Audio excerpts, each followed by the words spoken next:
जीते रहो बेटा, अच्छी तरह से पढ़ाई लिखाई करना और खड़गपुर जाती चिट्ठी लिखना। देखो, आईआईटी में प्रोफेसर घोष को मैंने चिट्ठी लिख दी है। हॉस्टल में इंतजाम हो जाएगा। जब तक ना हो तो प्रोफेसर घोष क्या ही रहना। अच्छा पिताजी, चलो आओ।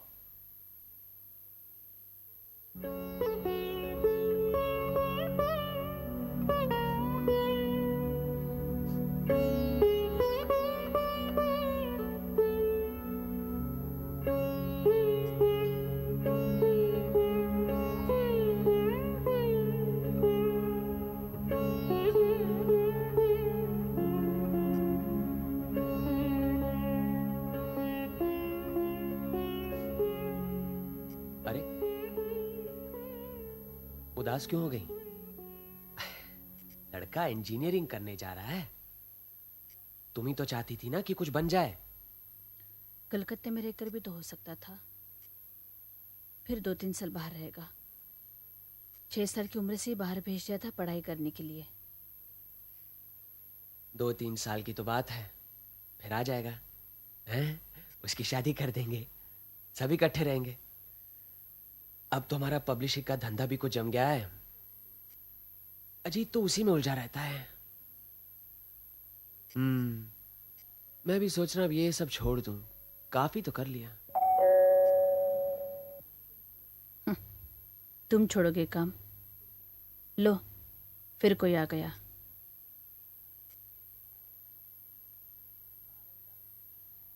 कहाँ है काम? इतने दिन हो गए, कोई काम भी तो नहीं आया। नमस्कार। नमस्कार। मैं यहाँ नजदीक ही रहता हूँ, हिंदुस्तान पार्क के कोने में। आपको तो कई बार देखा भी है और बातचीत करने की इच्छा भी हुई, लेकिन हिम्मत नहीं हुई। आज एक मौका आया है तो सोचा इसी बहाने आपसे मुलाकात कर लूं। मेरे जीवन में एक छोटी सी समस्या है। समस्या? बहुत अच्छी बात है, आइए। शुक्रिया।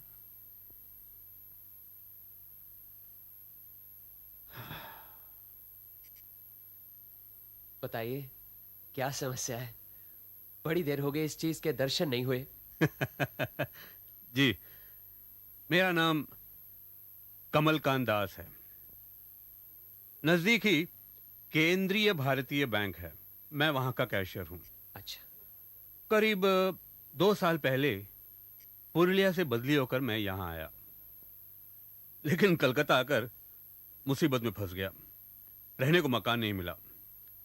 आखिरकार एक आदमी ने मुझे अपने मकान के नीचे वाले हिस्से में रहने को दिया। मैं वहां अकेला रहने लगा। पत्नी और बेटी पुरुलिया में ही रही। मकान मालिक का नाम अक्षय मंडल है। वो ऊपर अकेला रहता था। वो क्या काम करता था किसी को कुछ नहीं मालूम था, लेकिन काफी मिलनसार आदमी था। काफी लोग उनसे मिलने भी आते थे, मुझसे भी मिलते थे, लेकिन सिर्फ नीचे। मुझे कभी ऊपर नहीं बुलाया है। हमारे बैंक में उनका एक खाता था, जिसके जरिए उनसे पहचान हुई। करीब 3 महीने रहने के बाद एक रात मैं अपने दोस्त के यहां से खाना खाकर लौट रहा था, तो मैंने देखा अक्षय मंडल ऊपर से नीचे आकर सीढ़ियों का जो दरवाजा है उस पर ताला लगा रहा था। अरे अक्षय बाबू, इतनी रात को कहां जा रहे हैं? कमल बाबू, किसी जरूरी काम से मुझे आज रात ही बाहर जाना पड़ रहा है। कब आऊंगा कुछ पता नहीं। लेकिन जा कहां रहे हैं? बहुत दूर। अच्छा, चलता हूं।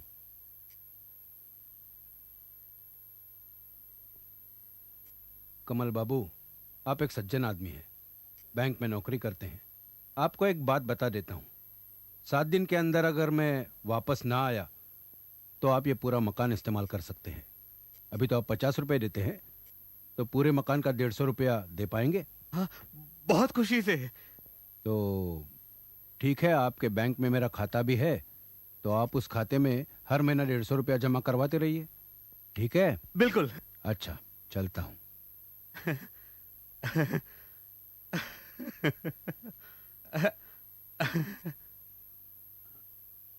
अरे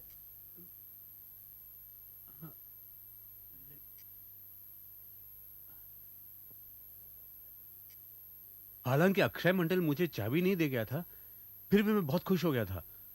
मुझे लगा अक्षय मंडल बहुत जल्द वापस नहीं आने वाला। दूसरे ही दिन मैंने पत्नी को चिट्ठी लिख दी, जल्दी से कलकत्ता आने के लिए तैयार हो जाओ, मकान जल्दी मिल जाएगा। लेकिन तीसरे दिन सारा घर बदबू से भर गया, सड़े हुए मुर्दे की बदबू।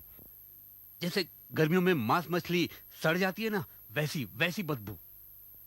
मुझे शक हुआ, मैंने पुलिस को खबर कर दी। आइए। चलो ताला तोड़ो। तुम जाकर स्ट्रेचर लेकर आओ, बाहर से जाओ।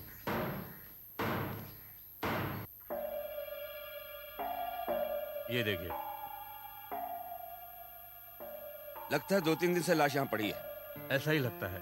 3 दिन पहले अक्षय मंडल 2 सूटकेस लेकर चला गया। लगता है उसी रात इस आदमी का खून करके सूटकेस में पैसे वैसे भरकर चला गया। मोहनदास, तुम पंचनामा करके और दूसरी कार्रवाई करके लाश को पोस्टमार्टम के लिए ले जाओ। हम जरा तलाशी लेते हैं।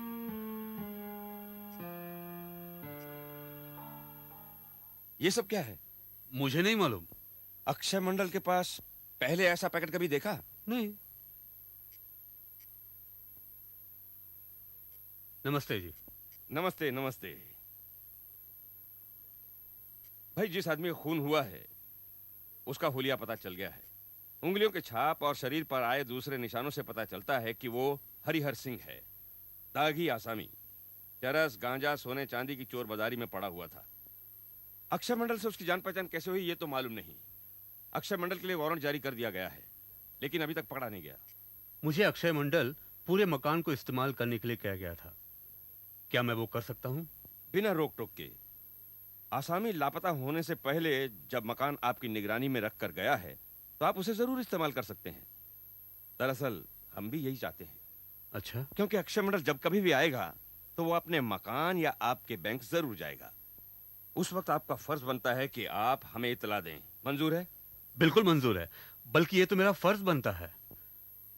मैं फिर अपनी पत्नी और बच्ची को ले आया। सारे मकान में अच्छी तरह रहने लगा। मकान का किराया हर महीने अक्षय मंडल के खाते में जमा करने लगा। इस तरह 1 साल तक मजे में रहा। लेकिन 2 महीने पहले एक झमेला खड़ा हो गया। आप ही का नाम कमल किशन दास जी है? जी कहिए। ये महिला जो मेरे साथ है अक्षय मंडल की पत्नी है और मैं इसका बड़ा भाई हूँ। ये अब तक मेरे साथ रहती हुई आई है। मैं इसका सारा खर्चा उठा रहा हूँ, लेकिन अब मेरे बस की बात नहीं है। ये अपने पति के घर रहना चाहती है और ये मकान आप खाली कर दें। लेकिन अक्षय मंडल शादीशुदा है, ये तो मैंने कभी नहीं सुना। खैर, जो सच है वो सच है। आप चाहें तो 2-4 दिन की मोहलत ले सकते हैं। देखिए अक्षय बाबू, ये सारा मकान मेरे जिम्मे छोड़ गए हैं, जिसका मैं भाड़ा भी देता हूँ। लेकिन मैं मकान कैसे छोड़ सकता हूँ? आप रहते हैं तो भाड़ा देते हैं, आप नहीं रहेंगे तो हम भाड़ा नहीं मांगेंगे। और फिर ये अकेली थोड़ी रहेगी, इनके साथ इनकी माँ रहेगी, जो छोटे भाई है वो। देखिए आप सच कह रहे हैं, नहीं मैं नहीं जानता। लेकिन अगर आप यहाँ मकान में रहना चाहते हैं तो आप अदालत जाकर अपने हक का सबूत ले आइए, बस।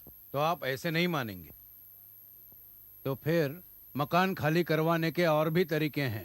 खैर आपकी जो मर्जी कर लीजिए, मैं ये मकान खाली नहीं करने वाला। चलो राधा, लगता है ये घी टेढ़ी उंगली से ही निकलेगा।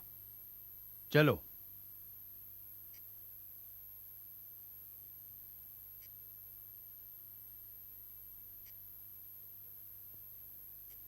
अक्षय मंडल की पत्नी है या नहीं ये तो मालूम नहीं, लेकिन अगर वो आदमी या औरत फिर आ जाए तो उसे फुसलाकर यहाँ ले आइएगा।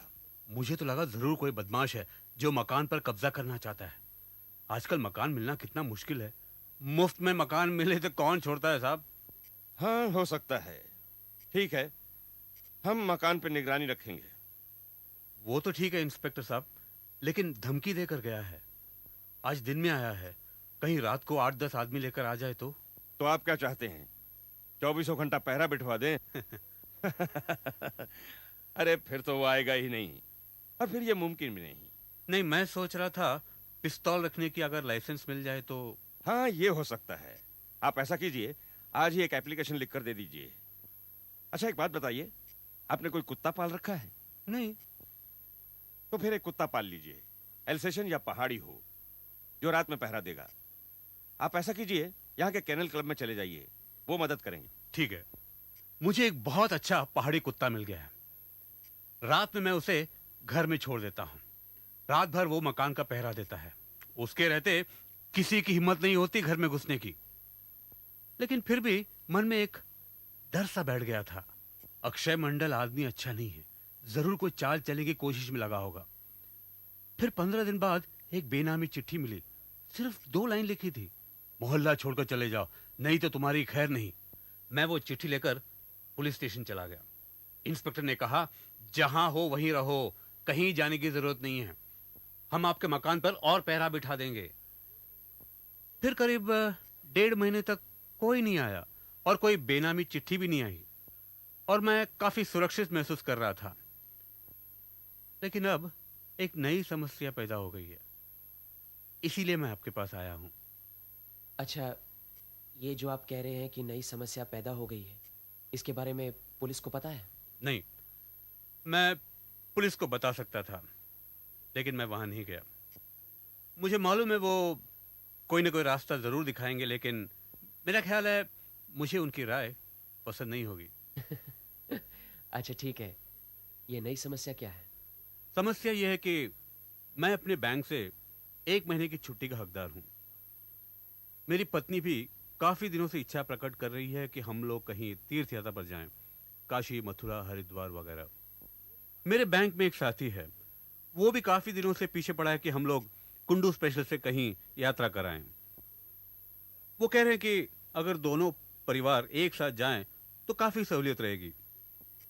मेरी पत्नी तो दिन गिन रही है कि कब यात्रा पर चले जाएं। अब अगर हम लोग यात्रा पर चले जाएं तो घर को ताला लगाना पड़ेगा। चलो, कुत्ते को 1 महीने के लिए किसी केनल हाउस में भर्ती किया जा सकता है, लेकिन मकान खाली रहेगा।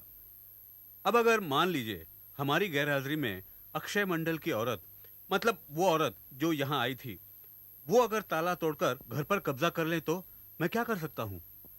अक्षय मंडल की अनुमति के अलावा, जुबानी अनुमति के अलावा मेरे पास तो और कोई अख्तियार नहीं है।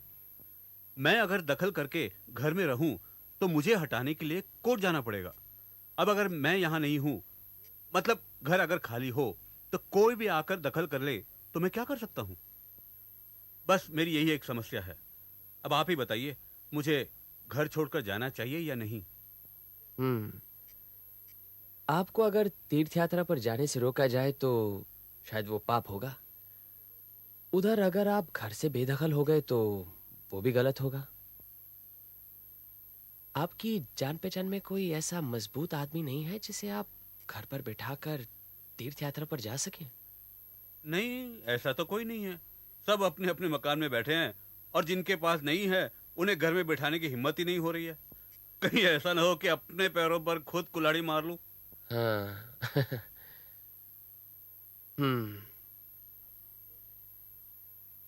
अच्छा, आप 2 काम कीजिए।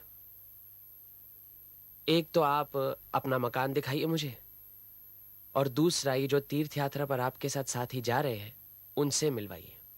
अरे, आप हमारे घर चलेंगे? ये तो हमारे लिए बड़ी सौभाग्य की बात होगी।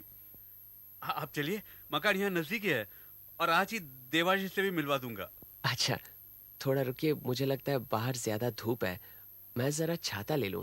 पूटीराम, जरा छाता लाना तो मेरा। अच्छा, ऐसा करते हैं, पहले आपके ये तीर्थ यात्रा वाले साथी से मिलते हैं। जी। क्या क्या नाम बताया आपने? देवाशीष मजूमदार। देवाशीष मजूमदार। ये क्या काम करता है? ये मेरे ही बैंक में क्लर्क है। हाँ, कहाँ रहता है? यहीं पास में, बस्ती में।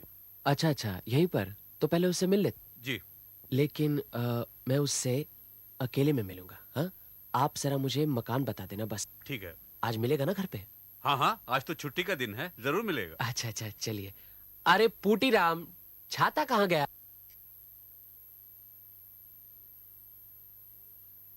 देखिए, वो रहा देवाशीष का मकान। वो उस गली के अंदर? जी हाँ, बिल्कुल। अच्छा, आप जाकर मिल लीजिए, मैं यही इंतजार करता हूँ। ठीक है। हाँ। मैं बस अभी आया।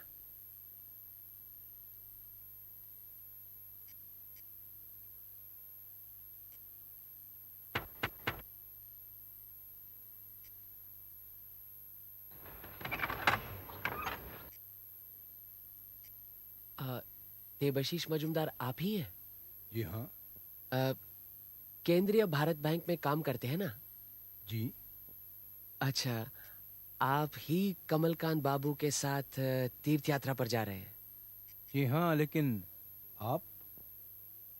मैं तो उनका पड़ोसी हूँ, बस पास से केताला रोड पर रहता हूँ। आपसे इस तीर्थ यात्रा के सिलसिले में एक आध बात करनी थी। हाँ हाँ, आप अंदर आइए ना। नहीं नहीं नहीं नहीं नहीं, बस मुझे जाना है। बस यही पूछना था कि आप दोनों 1 महीने के लिए तीर्थ यात्रा पर बाहर जा रहे हैं ना? जी, ये मथुरा, वृंदावन, काशी, हरिद्वार, गया। बात यह है कि मैंने उन्हें कुछ रुपए देने हैं। आप लोग तो 1 महीने की यात्रा पर जा रहे हैं, पैसा तो खर्च होगा ही। मैं पूरे पैसे नहीं दे पा रहा। पूरे क्या, शायद कुछ भी न दे पाऊं। कमलकांत बाबू की पत्नी की कई दिनों से इच्छा रही है इस यात्रा पर जाने के लिए। मैं सोचा था कि अगर आप 1 महीने के बजाय 10 या 12 दिन के लिए जाएं तो। अरे मैं तो सिर्फ गया और काशी घूमने की बात कर रहा था, लेकिन कमलकांत बाबू चाहते पूरे 1 महीने की तीर्थ यात्रा। तो प्लीज आप मेरी मदद कीजिए। मैं उन्हें किसी तरह समझा दूंगा 12 दिन के लिए जाने के लिए। बस आप राजी हो जाएं। अरे मैं तो 4 दिन के लिए भी राजी हो जाऊंगा, आप बेफिक्र रहिए। अच्छा वैसे तो मैं मथुरा, वृंदावन पहले से ही घूम चुका हूँ। अच्छा अच्छा, बहुत बहुत धन्यवाद। वैसे मैं पूरी कोशिश करूंगा कि पूरे पैसे दे सकूं। फिर उसके बाद आप चाहे तो पूरे 1 महीने के लिए चले जाना। अरे आप आइए ना, अंदर आइए, चाय पीते जाइए। नहीं भैया। नहीं नहीं, बस इसकी कोई जरूरत नहीं। बस चलता हूं। एक और सवाल पूछना था। आप बैंक में क्लर्क है ना? जी और कमलकांत बाबू कैशियर हैं। हाँ। उनकी तनख्वाह तो आपसे दुगनी होगी, फिर भी उन्हें रुपए पैसों की हमेशा जरूरत पड़ती है। आपने कैसे सारा इंतजाम कर लिया? वो सब ऊपर वाले की देन है भैया। अच्छा सब हो जाता है। अच्छा अच्छा, चलता हूँ। बड़े समझदार है आप। नमस्कार।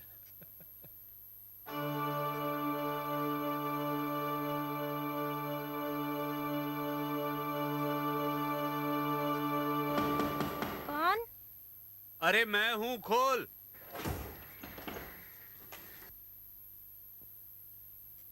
आइए, बैठिए। जा बेटा, अपनी माँ से बिस्किट और चाय के लिए कह। अरे नहीं नहीं नहीं नहीं, रहने दो। ये क्या कर रहे हैं आप? आप पहली बार आए हैं, कुछ तो खातिरदारी करने दीजिए। अच्छा, यहाँ एक और कमरा है? जी हाँ, लेकिन अक्षय बाबू उसे इस्तेमाल नहीं करते थे। आजकल मैंने उसे रसोई घर बना दिया है, आप देखेंगे। नहीं नहीं, वो आपकी पत्नी होंगी, खाना वाना बना रही होंगी। चलिए ऊपर चलते हैं। हाँ चलिए।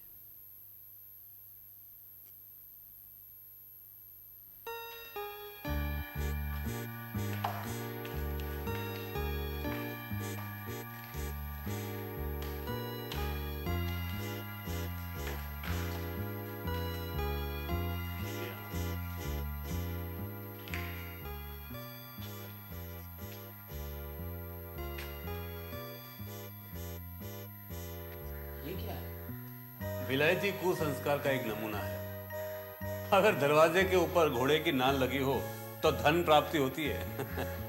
ये आपने लगाया? जी नहीं, ये तो अक्षय मंडल के जमाने से है। आइए।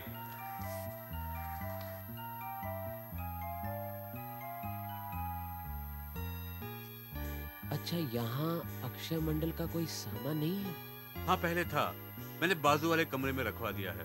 एक खाट, टेबल और एक बेंच। पुलिस की खाना तलाशी में वो जो सिगरेट के केस जैसी जो डिब्बियां थी, हाँ वो क्या पुलिस साथ ले गई? हाँ, एक डब्बा पुलिस ले गई, बाकी उस टेबल के दराज में है। चलो देखे तो।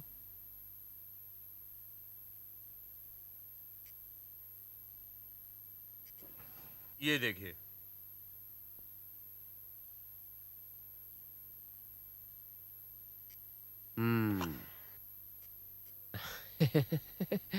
ये तो बड़ी मजेदार चीज है। क्यों? इसके अंदर अगर 2 बिस्कुट डाल दिए जाएं तो इसको जेब में डालकर बड़ी आसानी से दफ्तर ले जाया जा सकता है। हैं? रखिए। चलिए छत पर चलते हैं। लेकिन छत पर तो कुछ नहीं है। यहाँ तक आए हैं तो देख लेते हैं। कभी कभी शून्यता से भी बड़े मतलब की चीज निकल आती है। ओह। आइए।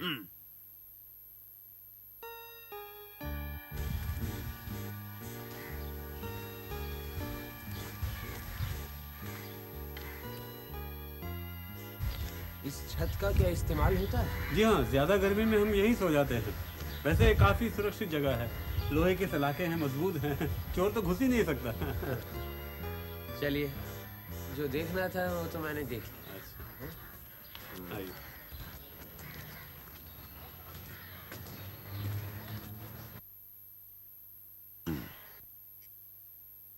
लीजिए। धन्यवाद। अच्छा, पुलिस स्टेशन में जहाँ आपका आना जाना है, उस स्टेशन का इंस्पेक्टर कौन है? इंस्पेक्टर सरकार। अच्छा। क्यों? आप पहचानते हैं उन्हें? बहुत अच्छी तरह। पिछले मेरे 2 केस भी उन्हीं के पास ही थे। लेकिन ब्योमकेश बाबू, हमारे तीर्थ यात्रा का क्या होगा? आपने कुछ बताया नहीं कि हमें जाना चाहिए या नहीं। अरे जरूर जाइए।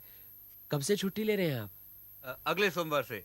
शनिवार की गाड़ी से जाना चाहते हैं। तो बस फिर देरी की कोई जरूरत नहीं है। आप अपना टिकट कटवा दीजिए। देखिए, डरने की कोई बात नहीं है।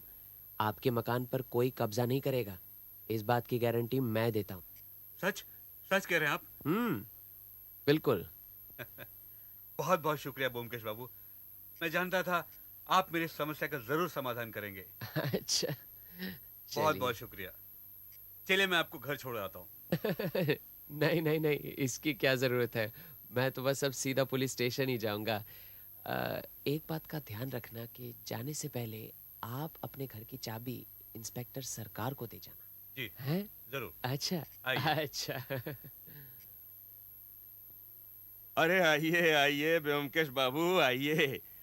आज रास्ता कैसे भूल गए? जी, रास्ता नहीं भूला, बल्कि सीधे रास्ते यही आ रहा हूँ।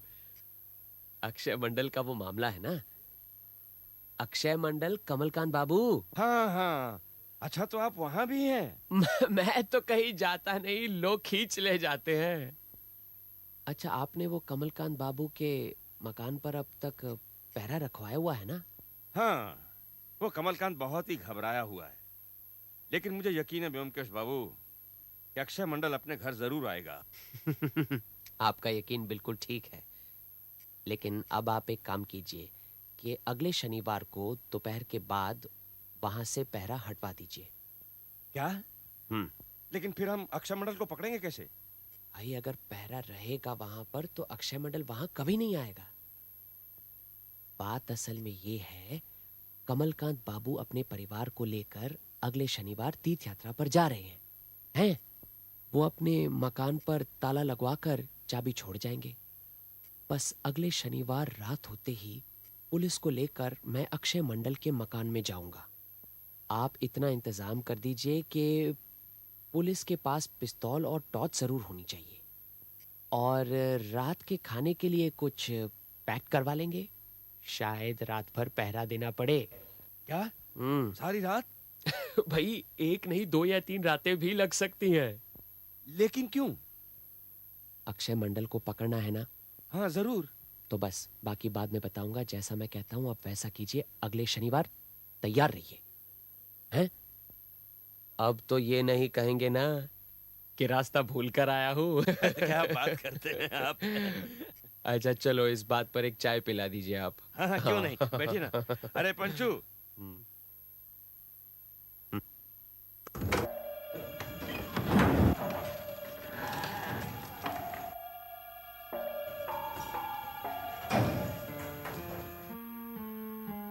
अमर, ये ताला चाबी लो, बाहर से ताला लगा दो और कल सुबह 6 बजे आना। हाँ, खिड़की बंद कर दो।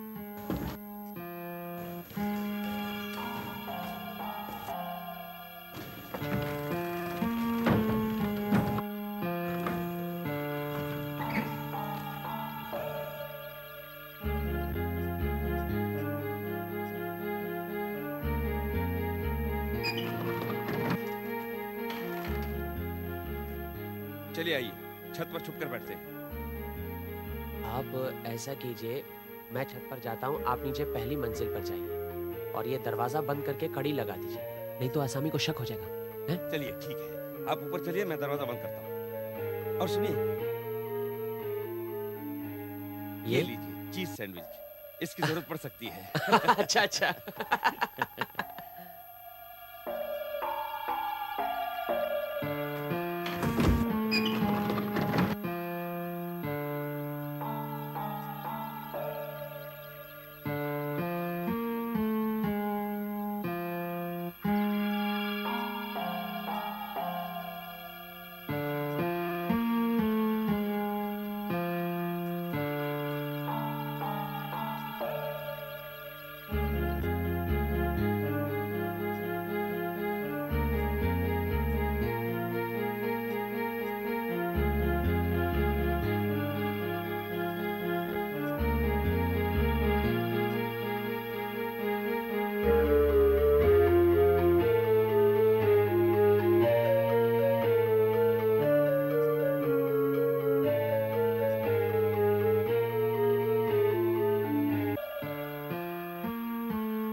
अक्षय मंडल, क्या हाल है?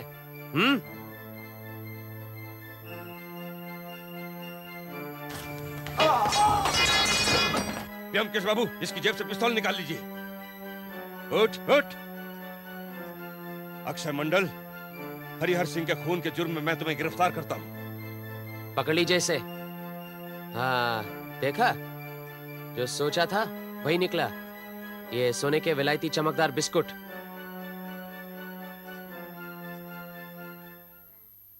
अब बताओ, सच सच बताना, रात भर कहाँ थे? हैं? क्या कह रही हो? इंस्पेक्टर सरकार गवाह है, मैंने क्या कोई गलत काम किया है? चोर का साथी गिरह कट। और टॉर्च कैसे टूटी? मारा मारी की थी? अरे मारामारी नहीं की थी, मारा था, मारा था। बैठो, सुनाता हूं तुम्हें, बैठो। ये अक्षय मंडल ने सोने की काला बाजारी में बहुत रुपया कमाया था और अपनी जरूरत के मुताबिक अच्छे से मोहल्ले में मकान भी ले लिया। अपने मकान की छत पर उसने लोहे की लंबी लंबी सलाखें लगा दी थी ताकि अगर चोर चाहे तो भी ना घुस पाए। ये धंधा मालूम क्या करता था? हमारे हिंदुस्तान के बाहर से जो तस्करी सोना आता है ना, उसे इकट्ठा करता था और धीरे धीरे बाजार में बेचता। और ये सोना छुपाकर उसने अपने घर में रखा था, लेकिन किसी तिजोरी अलमारी में नहीं। सोना छुपाकर रखने का उसका एक अनोखा तरीका था। गहने बनाकर रखता था? अरे नहीं नहीं, अक्षय मंडल अकेला रहता था। उसकी औरत है या नहीं ये भी आज तक हमें मालूम नहीं पड़ा। पड़ोस में तो कोई आता जाता नहीं था, कोई उस पर शक न करे, इसलिए उसने नीचे का जो कमरा है वो कमलकांत दास नाम एक सज्जन को किराए पर दे दिया। अब सोना बाजार में छोड़ने के लिए उसने कई आदमी रखे थे। उसमें से एक था हरिहर सिंह।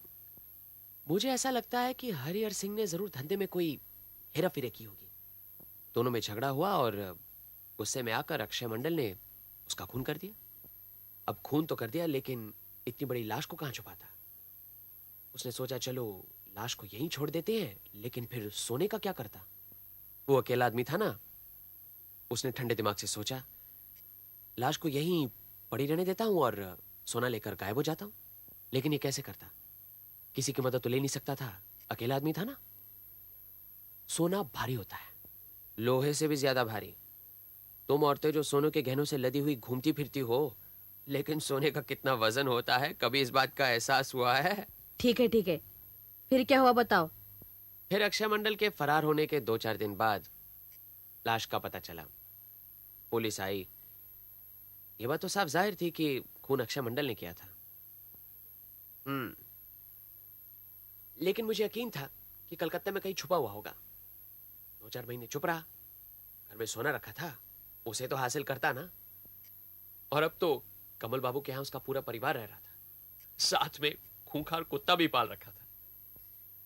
बड़ी सोच समझकर अक्षय मंडल ने कई चालें चली। पहले तो एक औरत को पत्नी बनाकर मकान पर भेजा। कमल बाबू ने उसे हकाल दिया। फिर बेनामी चिट्ठी भेजी, लेकिन उस धमकी का भी कोई असर नहीं हुआ। फिर उसने एक ऐसा रास्ता अपनाया जिससे उसका काम तो बन गया, लेकिन कमल बाबू को कुछ बात जमी नहीं। उन्होंने सोचा अगर वो तीर्थ यात्रा पर गए तो कोई भी उनके मकान पर कब्जा जमा सकता है। यह समस्या लेकर वो मेरे पास आए। मैंने उनकी कहानी सुनी। शक हुआ कि ये जो साथी उनके साथ तीर्थ यात्रा पर जाना चाहता है, कहीं ये अक्षय मंडल का आदमी तो नहीं। फिर यह भी शक हुआ कि खून करके भागा हुआ आदमी वापस मकान में आने की कोशिश क्यों कर रहा है। मकान पर भी शक हुआ।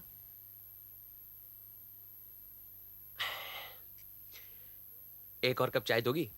अरे सुबह से 2 चाय पी ली। अच्छा देती हूँ, लेकिन पहले कहानी पूरी करो। अरे बताता हूं। फिर मैं बैंक के एक क्लर्क से मिलने गया, देवाशीष मजूमदार। उसकी बातों से यह जान पड़ा कि अगर कमलकांत बाबू 3-4 दिन के लिए घर खाली छोड़कर बाहर चले जाएं, तो अक्षय मंडल सोना निकाल सकता है। उसने ये भी बताया कि हरिद्वार और मथुरा तो वो घूम आया है, फिर वो तीर्थ यात्रा पर क्यों जा रहा है? जरूर उसके सफर का खर्च कोई दे रहा है। कौन हो सकता है? अक्षय मंडल।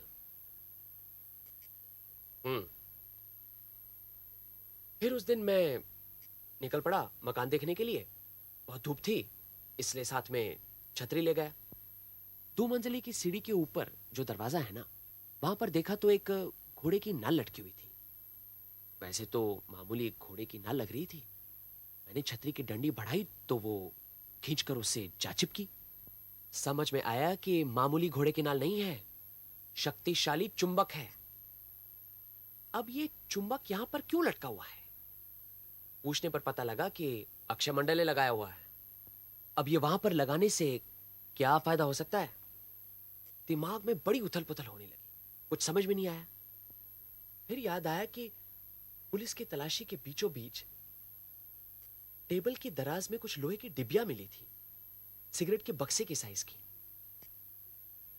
अब चुंबक कितना भी शक्तिशाली क्यों ना हो, लेकिन सोना नहीं खींच सकता। अक्षय मंडल ने सोने के बिस्कुट उन लोहे की डिब्बियों में डालकर उन लोहे की डिब्बियों को ऊपर छत में पानी की टंकी में डुबो कर रखा था। जब जब उसे सोने की जरूरत पड़ती तो वो चुंबक की बंसी टंकी में डालकर सोना निकाल लेता। सोना तो मिल गया, लेकिन आसामी को भी पकड़ना था ना। मैंने तो कमल बाबू से कह दिया कि आप बेफिक्री से तीर्थ यात्रा पर चले जाइए, मकान खाली छोड़ जाइए। मुझे मालूम था कि अक्षय मंडल जरूर मकान पर निगरानी रख रहा होगा। उसने सोचा होगा यही मौका है, मकान खाली है। हमने भी सोचा 2-3 रात पहरा देंगे, लेकिन यह उम्मीद नहीं थी कि पहली रात को अक्षय मंडल आ टपकेगा। बस रात के करीब 2 बजे अक्षय मंडल हमारी जाल में आ फंसा। टॉर्च के एक ही वार से चारों खाने चित। कितना सोना मिला? 57 लोहे की डिबिया। हाँ? एक डिबिया में 2-2 सोने के बिस्कुट। हाँ? और हर एक बिस्कुट का वजन 50 ग्राम। अब अंदाजा लगाओ तो कितनी कीमत होगी, है?